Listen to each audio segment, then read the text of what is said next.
Alors, on vous emmène un peu dans les coulisses de l'Élysée parce que c'est vrai que tout ce mouvement, en fait, on l'a suivi beaucoup à travers les manifestations. On s'est moins demandé à l'époque, parce que c'était moins dans l'actu chaude, comment ça s'était tramé du côté du pouvoir. Les jeux de pouvoir, qu'est-ce qu'on avait décidé. On se posait même la question, mais que fait le pouvoir? C'était la question que tout le monde se posait et c'était totalement opaque. Sur laquelle on revient aussi, question à laquelle on essaye de répondre. On se souvient de ce 1er décembre terrible où Emmanuel Macron est en Argentine pour le G20 et où ici, Paris brûle en différents endroits et où d'ailleurs l'Arc de Triomphe va être vandalisé à l'intérieur.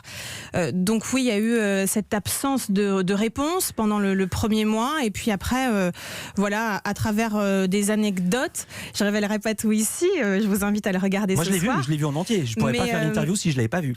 Mais en tout cas, oui, c'est de savoir, des fois c'est juste des petites phrases, mais ça montre bien l'état d'esprit d'Emmanuel Macron à ce moment-là, comment il a senti ou pas senti la crise, et c'est ce qu'on essaie de dévoiler dans ce reportage. Comment vous avez travaillé? Qui vous avez rencontré? Alors je vais le dire, vous avez réussi à faire parler, je ne vais pas spoiler, mais vous avez réussi à faire parler Gérard Collomb, Benjamin Griveaux et surtout François Bayrou, qui regrette Bayrou de ne pas avoir été assez écouté. En même temps, il est en train de faire de la politique. Comment vous avez convaincu? Alors, c'est ce qui a été difficile dans ce travail, c'est quand même une période dont la plupart des gens qui étaient au pouvoir à ce moment-là ne sont pas vraiment très fiers parce qu'ils savent bien qu'ils ont tardé à réagir et que cette crise a quand même pris une ampleur considérable.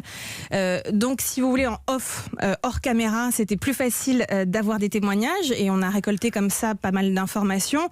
Après, des gens qui acceptent de s'exprimer devant la caméra, c'était plus compliqué. On en a quelques-uns, des proches du président notamment. Ouais. Il y a aussi Stéphane Séjourné, par exemple, qui était son conseiller politique et aujourd'hui député européen.